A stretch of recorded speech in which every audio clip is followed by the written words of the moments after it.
Buenas noches, amigos televidentes de Coloquio Cultural. Como cada sábado, José Antonio Torres conversando con ustedes sobre algunos temas de actualidad, temas de interés. Es lamentable que tengamos que comenzar el programa de esta noche comentando noticias negativas. Miren, esta semana hubo varios enfrentamientos a tiroteos, a balazos, en Capotillo, en Puerto Plata, en Santiago. O sea, Santiago se está convirtiendo en la ciudad más violenta de este país. Yo no sé si es que toda la gente mala se está mudando para Santiago o no sabemos si las autoridades policiales no han podido tener control de esa ciudad.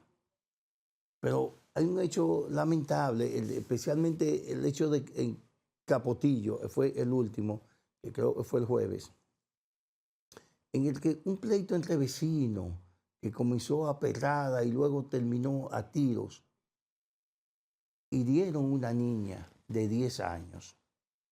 Una niña que podría quedar postrada en una silla de ruedas para toda su vida, porque le dieron un balazo que le provocó daños en la columna vertebral. La niña fue atendida en el Mocoso Puello y luego enviada a otro centro hospitalario especializado. Y hasta el día de ayer todavía los pronósticos eran que podría no volver a caminar. Y eso es la proliferación de armas de fuego en las calles, sin ningún tipo de control, y que la policía todavía no ha podido poner orden en Capotillo. No hay forma. Digo, hay forma de poner orden. Debe haber cientos de formas. Lo que no sabemos es si en Capotillo, porque el negocio de las armas y el negocio de la droga beneficia a gente de poder que no ayudan, que no colaboran con que esa situación se resuelva. En Puerto Plata también hubo un tiroteo en el que una niña, creo de 13 años, murió, una adolescente de 13 años murió, y otra niña de 8 años resultó herida. En un tiroteo en Cepandillas. Por lo menos vi que en el caso de Capotillo, uno de los principales involucrados se entregó ayer a la policía. Y eso es un buen dato, porque debiera responder ante la justicia por ese tipo de acción. Y no importa el arma sea legal o no legal. Bueno, ahí está la imagen cuando se entregó a la policía ayer viernes. Estos hechos demuestran que la campaña contra la violencia que vive cacareando interior y policía realmente no funciona. Y los que viven de reforma, hablando de reforma policial, señores, tenemos 5 años. Antes de eso, ya recuerden que cuando Franklin Almeida era ministro de Interior y Policía, se creó una comisión y se hizo una gran inversión e incluso se compraron unos motores Harley Davidson para patrullaje, algo que es inconcebible en ningún país del mundo. Hay Harley Davidson patrullando y aquí se compró Harley Davidson. O sea, esa motocicleta grandísima que la usan en escoltas presidenciales en Estados Unidos, en muchos países desarrollados de Europa. Y nada, eso no funcionó, como no funciona ninguna de las reformas que se han hecho.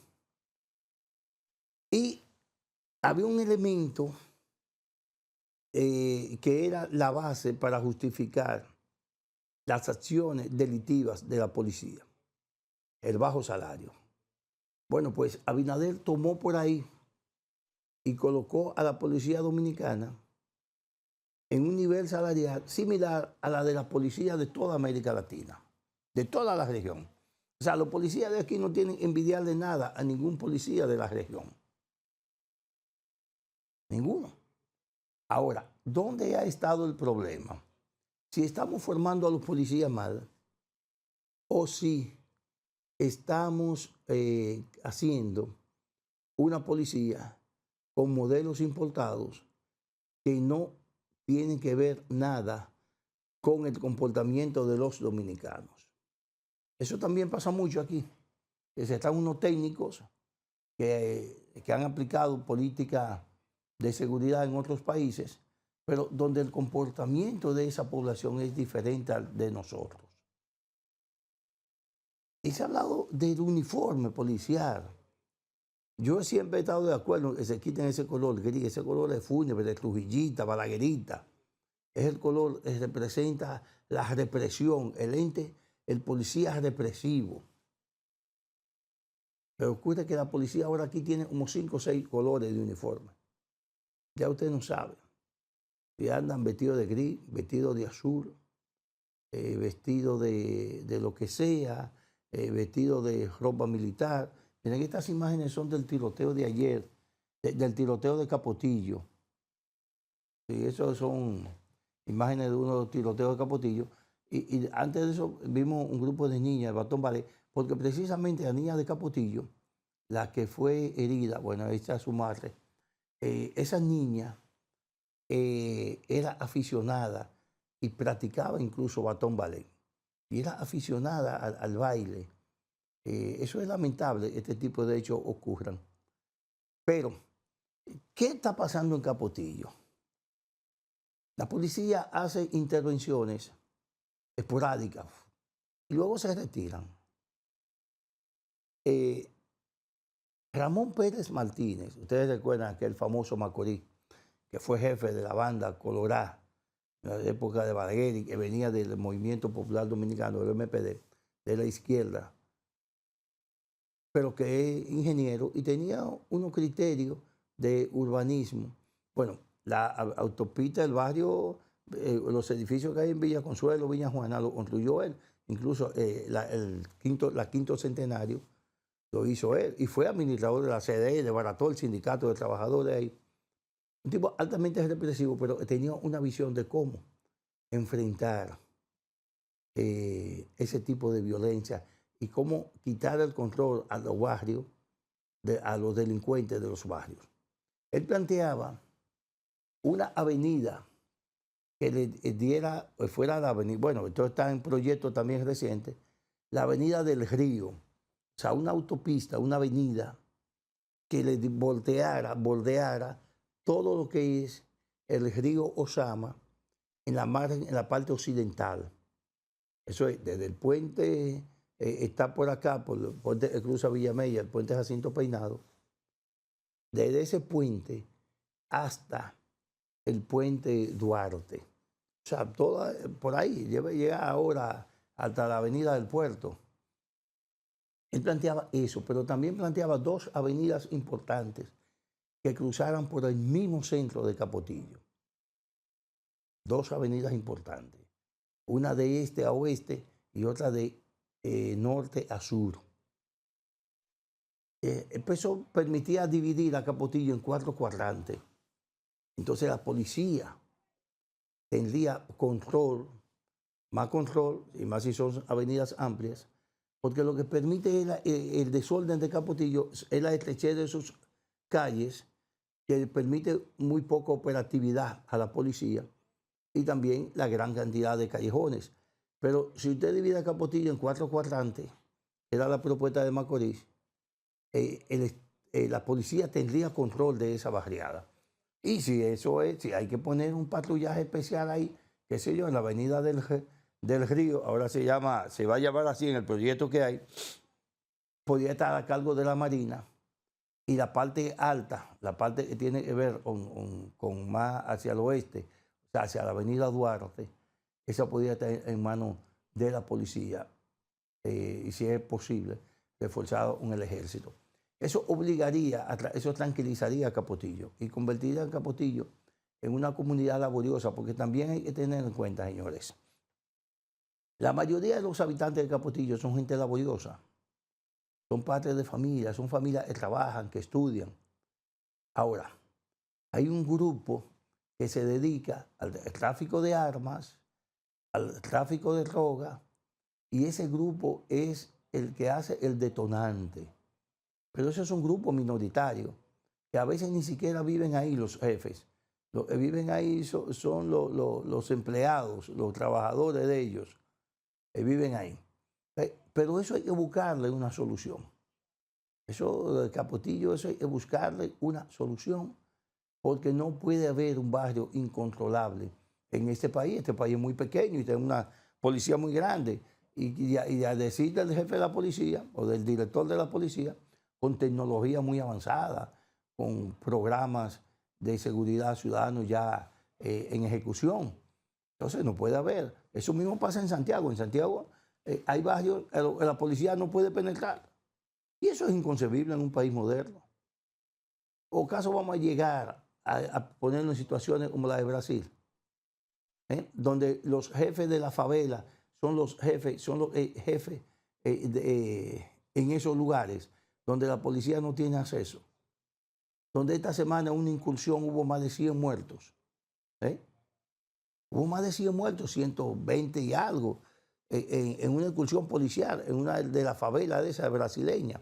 Entonces no podemos esperar que Capotillo ni que algunos barrios de Santiago lleguen a convertirse en tierra de nadie o incontrolable para la policía. Y más cuando vivimos pregonando un plan de seguridad ciudadana. Eso no puede ser y no debe seguir siendo. No puede. En un país como el nuestro no podemos permitirnos ese lujo. Otra cosa, señores, también es, y ahí eso también, hablando de delincuencia, los fiscales,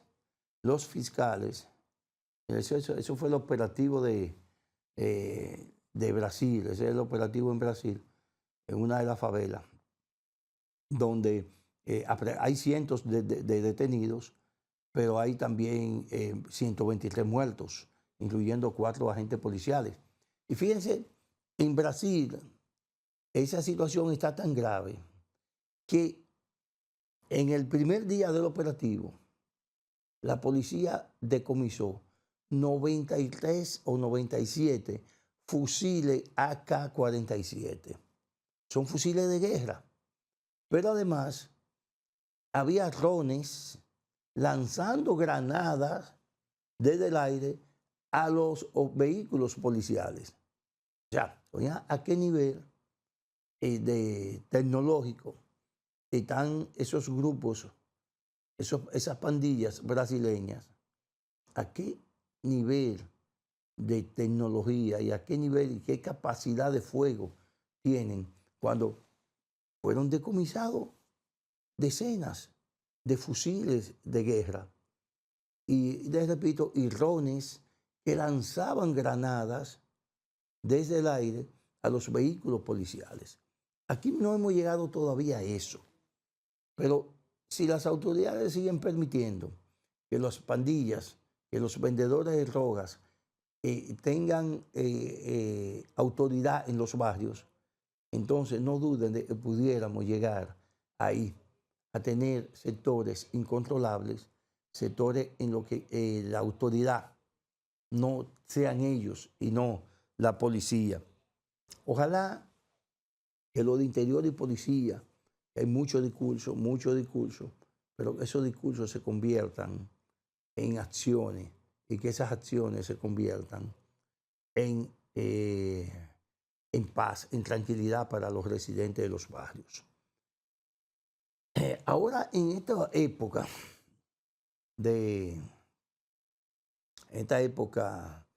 semana, el país estuvo en una situación de emergencia por el paso de la tormenta Melissa, que luego se convirtió en un huracán y que arrasó con una parte de Haití, Jamaica y Cuba.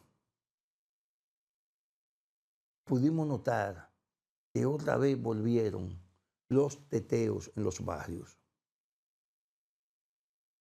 ¿Qué es los teteos? Los teteos no es más que un libertinaje en la que la gente, los muchachos, generalmente jóvenes, y algunos viejos bandidos también participan de eso, salen a hacer fiesta a las calles sin ningún tipo de control, consumo de droga, consumo de alcohol, o sea, una serie de cosas e incurren incluso en actos de violencia, salen en motocicleta, atacan, roban al que encuentran en la calle. Eso se puso de moda cuando la pandemia y ahora resurgió en esta situación de emergencia. De modo que las autoridades, ya cuando haya otra situación de emergencia, debe haber un plan también para evitar y detener los teteos en los barrios. Amigos televidentes, vamos a una pausa y en breve estamos de nuevo con ustedes aquí en Coloquio Cultural.